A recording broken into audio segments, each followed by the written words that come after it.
Nonprofit governance. Nonprofit answers. Nonprofit board. Nonprofit management. Nonprofit marketing. Nonprofit resources. The Alliance for Nevada Nonprofits presents Nonprofit Everything, the podcast about everything nonprofit, with your hosts, Andy Shurick and Stacey Wedding.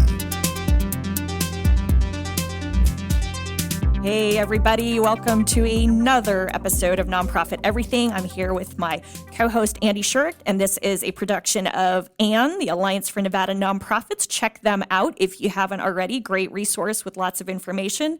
Again, we are so happy to have you with us. We love attempting at least to answer your questions, and we want to keep hearing from you. So please don't forget to send us your questions. Go to nonprofiteverything.com or just poke Andy and I when you see us, and we'll do our best to make sure your question's included.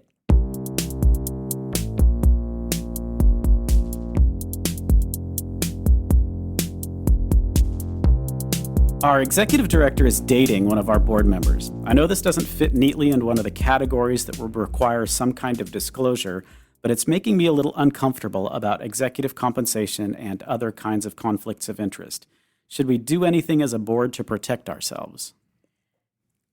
Yeah, I think you have a right to have some concerns around this, right? Just like we have nepotism policies for in the workplace. There's something that probably needs to be addressed. I mean, what I would recommend for the board to do is perhaps it's if there is a governance committee or an executive committee, and this has been brought to light, there is a discussion about, is this something that's allowable or not? And it could be just as much as perhaps that board member needs to, step off the board for the time being if people feel like there is too big a conflict. I mean, I'd love your thoughts, Andy, because I go back and forth with this and think, okay, the board works as a governing body, right? So it's not one person shouldn't influence all of that, and yet one person, as we all know, could influence things. Yeah. So, I mean, my short answer to it is I think that you don't want to just like ostracize or pick on that one person, but I think it's room for a larger conversation, and perhaps without that person, I mean, that person shouldn't be a part of it, but a committee conversation about, do we set a policy around this? It's not even a direct conflict of interest at this point, but it's almost a conflict of loyalty. Like, who is this board member going to, are they going to be able to keep the organization's interest above their relationships interest? And I think just to keep it cleaner, I'd advise sort of maybe the person steps off of the board while this relationship is happening, because also imagine if they break up or something. I mean, there is room for so many drama. Human dynamics and drama with this. I don't know. That's my thought. What is yours? That's interesting. I think it's interesting that you're taking the hard line, because that's not what I would have expected. Yeah. And I think I'm on the other side, okay. Which is like, there really isn't anything you can do about it. I mean, you could have your board could come, get together. Imagine that board meeting, how uncomfortable that would be. It's like, so Larry, we have to talk about something. We noticed, going into that conversation is going to be really uncomfortable for all board members. But then I think how many boards I've been involved with where some of the board members are best friends with the executive director. Like, the reason that person's on the board is because they're the best friend of the executive director. And so that person always has their back. They're probably looking for the best interests of the organization, but, maybe 51% of the time they're actually looking out for the best interests of the executive director. I'm imagining like a founder situation too, yes. Right? Where the founders brought on some people. So yeah, it's a sticky situation. And, the solution is probably somewhere in the bylaws about what the board feels comfortable with in terms of making sure that the organization is keeping the mission first, that the board is thinking about the mission of the organization first and not about individual people. But in my experience, I don't think I've ever seen that happen. Well, yeah, no, I've never seen that in bylaws, and B, I just know things get sticky, right? Like, I just think things can get sticky, and I mean, you can't avoid stickiness altogether, but I feel like the conversation, maybe it's not like at a board meeting. That's why I'm thinking maybe it's a small task force that just says we need to look at some of our conflict of interest policies and that, because it's also kind of a larger conversation. Does the organization, this leads me to, are there nepotism policies or guidelines within the organization. Like, I think it raises a lot of questions that maybe could be not just, directed at this particular situation, but in general that the organization should think about. Like, when is it acceptable or when is it not? Or is it okay as long as you feel like everyone's got the mission first? But I feel like it is an awkward conversation, but I feel like it almost has to be had, because that's where, right? The last thing you want is, I don't know, it to start seeming like this is okay, like these kinds of situations are okay all the time, like even on a staff. Like, to me, I also go sort of, this is a role model for the staff. And so then if the staff, sit there and are like, oh yeah, so I can go date, my executive director, or I can do whatever, like, or my direct supervisor. So it would be gross. It would be gross. I don't know. Like, so for me, I'm just struggling with the fact that I don't think it's a nice, neat answer where you can put it in a box. There might be. So I think you're getting to something. So Yeah. in like a staff level, like one of the rules that you put in place for a staff level is that, like, it's okay to have workplace relationships as long as there's no line of authority between you and the person that Right. you're having a relationship with. So if somebody's in development and this person is in programs and they want to date, okay, that's fine, as long as Absolutely. they're not supervising each other. If you apply that, and you apply that also to the Yes. board, that then applies the same way, because technically the board is supervising the executive director, which means that that's not allowed. Exactly. So if you've got a nepotism policy for the staff that Yes. applies, it's easy enough to just apply that same thing to the It board. is. And then I started, I'm sitting here wrestling in my head thinking, perhaps it's also, is it okay if the person's not an officer, right? Or but is just in kind of a board member, just not with any other authority, but is just on the board? Is that more acceptable than if it were, for example, a board chair and the executive director, or a board treasurer and the executive director? I mean, it leads to, there's a lot of wiggle room here, and I almost think just a clear cut, like you said, of a nepotism policy that just applies as well for the board. I mean, I can think of, but here's the challenge though. I can think of, off the top of my head, 3 boards that I know of where a husband and wife team, one of the two of them is the executive director and the other one is on the board. yeah. I can think of that in several situations, and apparently it's not a problem for those boards. Yeah. I think it definitely could be, because you have to think, is this person's, and this, so I guess what I would recommend there is, if this situation exists in a board that you're on, evaluate whether or not you want to be on that board still. Right. Because you're either going to have to, fight a battle that's going to be ugly, And uncomfortable. uncomfortable, So is the organization important enough to you to make some enemies and to leave a little bit raise of some issues, Yeah, yes. raise some issues and leave a little burned ground, or maybe you need to find another board that does similar work that And you know is what? less I know tacky. I'm being Pollyanna here. This is complete Pollyanna, what I'm about to say.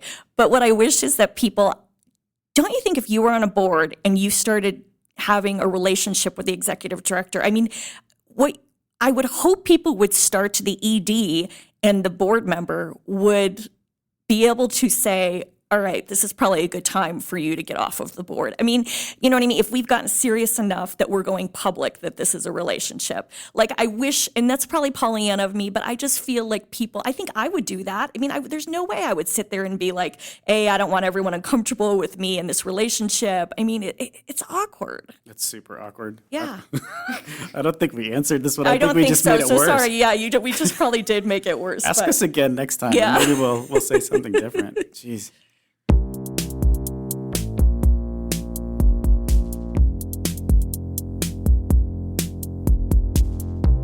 Our board wasn't happy with last year's annual report, so we're looking to change it up this year. Given information overload these days, do we even need an annual report? If so, what's important to put in it, and what do grantors want to see in it? So you need some way to communicate what you're doing as an organization, right? Beyond, the 990. But I don't think you have to define it as an annual report. I think you need to look at sort of your marketing or your communications portfolio and see, are you finding a way to update people, let them know maybe a year in review? I've seen some people do it as simple as a letter, or just kind of a quick recap. So I think the short answer is it doesn't have to, quote, be an annual report. I do think there's cool opportunity, though, to share it's another way to share what you're doing and the impact you're making. So what I've seen, and I collect these because I'm a nerd about this stuff and I love good examples of it. So there are a couple of organizations that have actually gone to more of like an oversized postcard annual report. So it's not like this labor-intensive, 20-page document no one's going to read that cost a fortune to make. They do like this oversized postcard, and literally on it is everything from like there might be 1 or 2 quotes or testimonials from clients. There's sort of the quick financial recap, revenue, expenses, and here's the breakdown of how we spent our money in like a pie chart sort of thing. And then there's a couple of feel-good pictures and like, here's how many lives we impacted last year, whatever your numbers are of what you're doing. I think that's the way, when you look at all the trends out there because of this information overload thing, I think that's the way to do it, whether it's, there's such a thing as virtual annual reports where people are doing it by video. There's some cool things you can do, or just do your whole annual report by an awesome infographic. So I think it's an opportunity, another way to communicate with your audiences, to share it, but take the burden off and like make it less of a bear, like oh God, it's annual report time and now we got to sink a ton of time and money into it, is my advice on that. Yeah, I was, as a former CFO, I remember we would get here's the bid to do the annual report, and it's always a ridiculous amount of money. It's crazy. And my first thought was like, okay, what's the return on this? Exactly. I think my opinion was, it was an artifact of the pre-internet days where that was the only way that you could actually disseminate your financial statements to your constituents. The only way you could tell the people that were interested in your mission, like what you actually achieved that year. That's not the case anymore. All these stuff's on the website. Your donor list is on the website. Absolutely. Like, do your donors expect to have their name in some piece of printed material that gets mailed to their house? Or, what's the point of it? Like, right. What are you trying to achieve? Figure Right. out what you were trying to achieve, and then do that. If it's an annual report, great. If there's some reason that you want to sum up the year and provide something glossy and pretty back to your donors because you think it's going to do something specific for you, totally do it. But there's no requirement for it. Not anymore. There are some great examples that if anyone wants to check them out, if you go to, I think it's nonprofitmarketingguide.com, and you literally like search in there and just put annual reports, they have some phenomenal examples of like 1 to 2 page annual report formats, or like an infographic format, some things that might spur ideas if you have somebody who really wants to do it. But, and I think from a grantor standpoint, it's the same thing you would put, like whether it's your website or somewhere else, right? But it's sort of like, what money did we bring in? What money did we spend? What did we spend it on? What was our impact? Sort of just that same stuff, but does it have to be communicated in an annual report? Like you said, no. So it's like, figure out what works. Yeah. It might be a good question for like a development pro too, to tell us, like, is there a good development reason for providing something glossy at the end of the year? Do you see a bump from that? Is that right. is like a direct mail thing that you have to do? And is it just another touch point, right? When you think about like development, people always looking at, we should have this many sort of touch points with our donors in between each thing. Maybe that serves that purpose as part of it. And God, don't get me started about listing donor names, because any development person listening to this is probably cringing. It's like, you want to recognize them, but you start to run the risk of you misspell their name, that one person's name, right? And you hear about that for the rest of history. So, you just got to think about some of it. Yeah. And the rest of us use those as prospect lists. Absolutely, right? Thank you. Let's look at their donors. Oh my gosh, that's a lot of money. We should make sure that they're receiving our materials too. Yeah. I've also seen people do, one final thought on this is I've seen people do something creative where they'll send out a letter that's sort of like a recap letter, but says, if you want more details about what impact we made and what impact your donation made last year, please visit our website. And, direct link, and there's a page on the website that's almost like, it's like an annual report, but it doesn't get printed and it's on the website. And in today's day and age, that's where everyone's looking for stuff. So, cut the costs.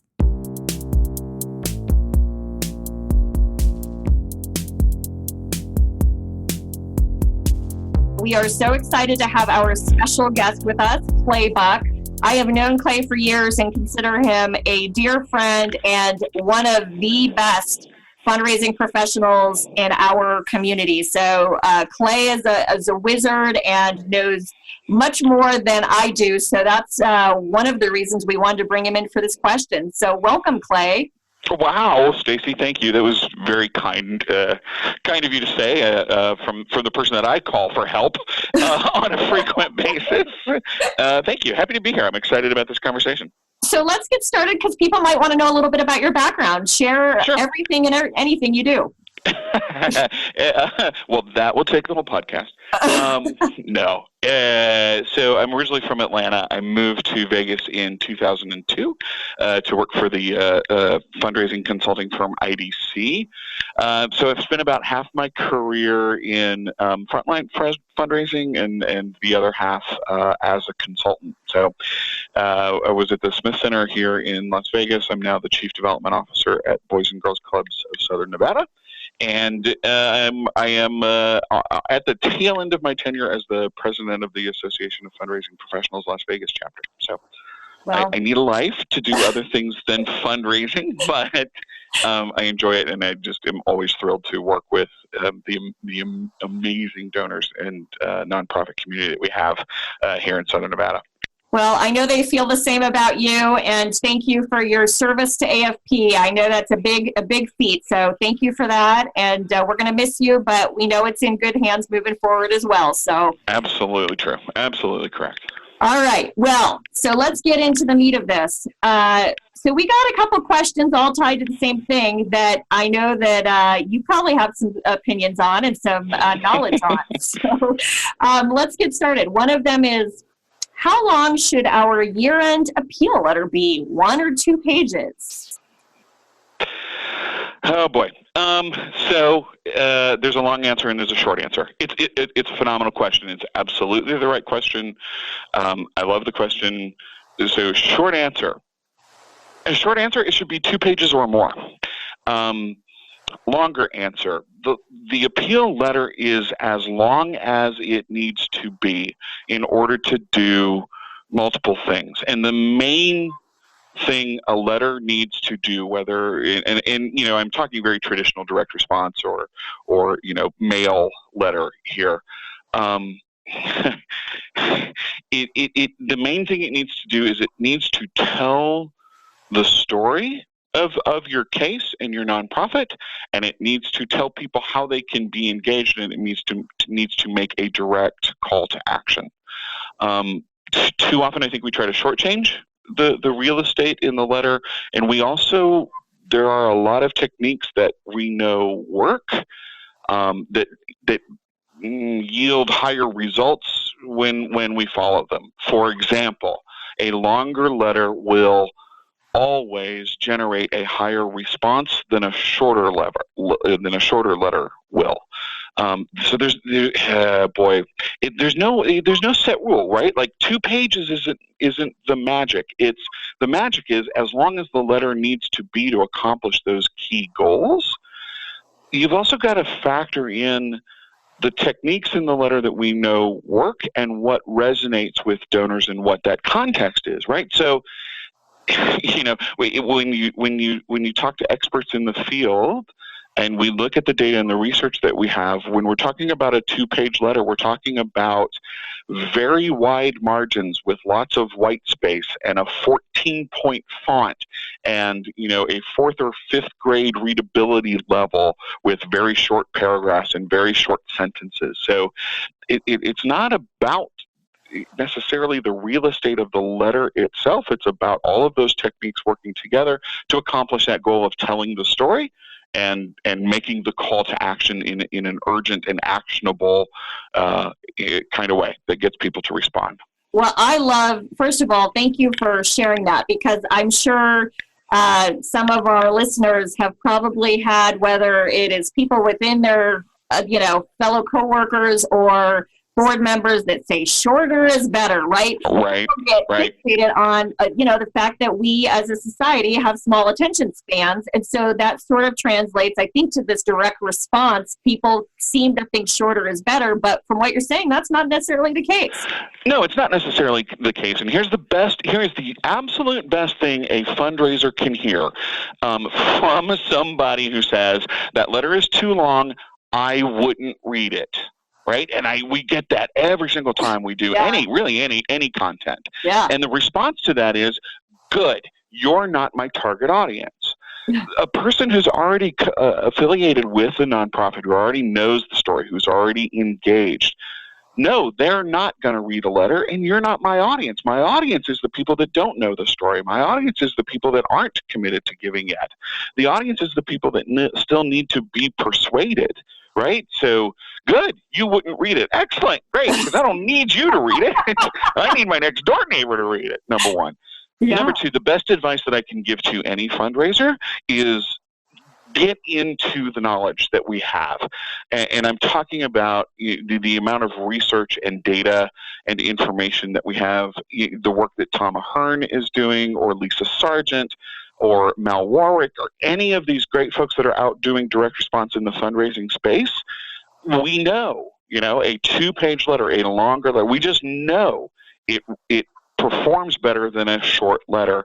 So when you're in that situation of a board or a committee chair or somebody saying, this letter is too long, nobody would read it, nobody's going to give to it, you're armed with data to come back and say, thanks, appreciate your input.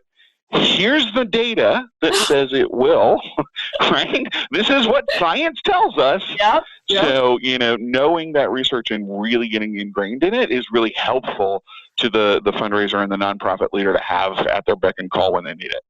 Well, I love that. I love that because sometimes, sadly, as much as we are all professionals in our field, sometimes you need an outside voice, and you need that research and that data-backed, system of what's worked. So I love that you mentioned some of those resources. So is that just Googling those names, or? Yeah, Google it. I mean, and the data is out there. The information is out there. It's available through the AFP website, afpglobal.com, or through either afplasvegas.org or the Sierra chapters site in Northern Nevada. All will take you to those resources as well. It's out there, right? It's out there, and lean on it. And that's the thing. We're fundraising now in a world of science. We know what works. What we've got to add is the heart and the soul to it, but we know, right? Better data, longer letters, all of those techniques really, really work. And it's so helpful for the fundraiser to have that to lean on and say, it's not just me. It's, these experts over here are saying it. So Yeah, no, I love it. So, you talked about, white space, 14-point font, making sure it's visually appealing. And I think those are all great tips for people who, haven't maybe done this before or are just getting started. What about, our listener who wrote in about this said, how important do you think it is to send a hard copy letter versus an email? Critical. Absolutely critical. Direct mail, direct response, traditional mail will always outperform digital. And again, we've got data, we've got statistics on it. We know this to be true, right? Mm-hmm. Absolutely have to be in the mail as well. Now, right? Longer answer and caveats to that, and situational ethics and all of those things involved, because there's a lot of context to that as well. Digital just will not perform in an acquisition world. Acquiring new donors, we've got to be in the mail. It is still the best format. I started direct response. The first campaign I did was in 1991, maybe 92, right? And it's still, 26 years later, it is still the best way to do it. But what we're talking about in 2018 and heading into 2019 is that integrated multi-channel, because what we see with donors is what I call channel hopping, right? So we send them a direct mail piece and they give online. So we think, oh, they're a digital person. We'll only solicit them via email. So we put them into email-only channels, and then they send us a gift by mail. We have to be giving donors and prospects multiple channels and multiple venues for accessing us, because this is how we all live now. Now, then, you'll get that response of, well, I never give by mail. No, you don't, but 70-year-old widows and retirees do. So, right, if we're hitting all audiences and we're hitting all channels, being out in every and as many as we can do and do well is really critically important, both to engaging our donors and retaining them, for years to come. Well, and I know I can speak from experience. First of all, I don't know about you. I get so giddy when I get actually a piece of mail that looks like a letter or a card, because, the rest is junk mail or whatever it is that I don't want. And then emails, we all know we're saturated. So you get that nice little card or that, that note or that envelope that's a different color that makes you sort of want to open it, and you're excited to open it. And then you read it, and what's the first thing so many of us do? I mean, I know I do this. I don't go to my checkbook, but I go online to check out their website and then maybe make that online gift. So I love the idea of multiple channels. Yeah. Precisely. But then you also get the flip side of that. And I want to say, I think, if I'm not mistaken, you and Andy talked about donor advised funds in a previous podcast. You get that too. People will get the email or they'll get the letter, and then, they go to their DAF to advise that fund, which comes in from a totally separate channel. Yeah. So, and they need a hard copy of something to put in front of them in order to spark that, release or indicator to the DAF to release the fund. So it's multiple streams. The two things that when we talk about both length of a letter and what the format should be, as well as the channel, whether digital or regular mail. Yeah. I have to say every communication stream that we do in fundraising is a dialogue with donors. This is what we're trying to do, right? We're trying to replicate in every way we approach a prospect or a donor. We're trying to replicate the face-to-face conversation. That is the best way to raise money, is to get in front of a person and have a conversation, right? We can't do that with 10, 20,000, even 1,000 people. So our communication streams are trying to replicate that experience. And so yes, you are right. We delight when something comes in the mail and it's addressed to us, right? And there we get to, we've got to emulate that conversation. So it needs to be personalized. It needs to reflect how we communicate. And if you invite me to lunch and spend the entire lunch talking about yourself, am I going to want to go on a second lunch with you? I don't think so, right? So, that's so true. All of those techniques, I know you train on this and teach this a lot, and I know Professionals in Philanthropy does with your storytelling and all of that good stuff, right? Like talking about you, it's the donor. Tell me the story about me. It's my favorite story. Tell me how I can be a superhero, So all of those things working together are really what drives success in all of that communication streams. Well, and I love the idea of, the storytelling piece that you drive home. And we always joke when we do our storytelling workshops about the use of the word you, right? And the power of the word you and your, and making someone feel like the hero, and not doing it in a cheesy way, right? Doing it in an authentic way. But really bringing that to life, and instead of making it, we're wonderful, right? We get the gold star because we're a fabulous nonprofit. We're the favorite charity, whatever it is. I mean, sorry, but that doesn't resonate with anyone, and it just makes it sound arrogant. So I love that. I love your. Well, right. And think about it. I mean, even just, an introduction, right? Say, I moved here in 2016 and I did this and I've raised this much money and I've done this. And half the listeners tune out because who wants to hear a whole bunch of numbers and statistics? I want to know who you are. Right. So authenticity is so important as part of all communication streams. And we, again, what we know about neuroscience now, people respond emotionally. Giving is an emotional reaction. It is not rational. Yep. And let unpack that for a second, because really, what is rational about? I'm going to take money that I earned and give it away so that somebody else can go do something. It's totally an emotional reaction. It's about how I see myself as a donor to XYZ organization. That's our job to light up in people. Is Stacey, you're amazing because you have really made a difference in Nevada, and you're incredible, right? That's what gets people going. It does. Wow. Well, I love listening to you because I always learn something new, and you're a wealth of knowledge in this. I'll tell you, everybody who's listening, I hope you took some good notes on this, because it doesn't always mean you have to spend the, gobs of money on direct response firm, you could take some of these at least tips and tricks Clay gave and implement them immediately, which is great. I hope so. Yeah, I think it's awesome. So are there any closing words of wisdom you have to who are working on that year-end appeal letter?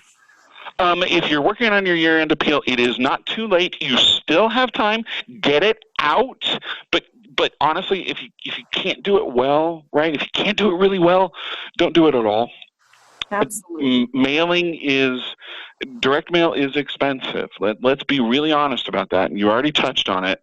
It is expensive. And from an ROI perspective, it takes time, and you got to be willing to invest in that time and expenditure of time and dollars for the long term.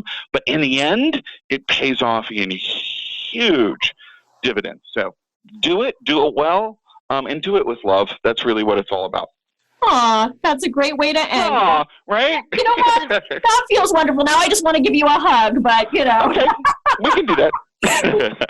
Nobody else can see us do that, but just pretend that Clay and Stacey are there hugging. And with that, we hope we've left a smile on your face and some new wisdom that you can put to use. Thank you for everyone for tuning in, and thanks, Clay, for sharing all your knowledge with us. Absolutely, my pleasure. I appreciate you and Andy doing this. I listen to it every month. It's fantastic. Well, we love having loyal listeners, and I sort of got goosebumps when you started talking about our donor advised funds episode. I thought, wow, someone who actually listens. Very cool. So thank you.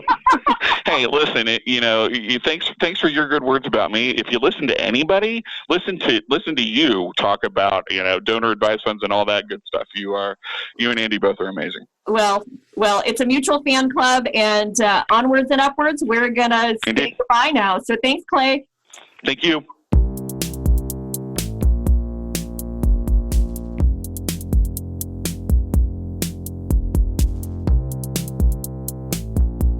Well, thank you. You have made it to the end successfully of another episode of Nonprofit Everything. For Stacey, I'm Andy Shurick. Thank you so much for listening. Please check out the AND webpage. See, there's a bunch of stuff coming up in the next couple of months. Please check that out and see if there's something that interests you. And with that, we will see you in a couple of weeks.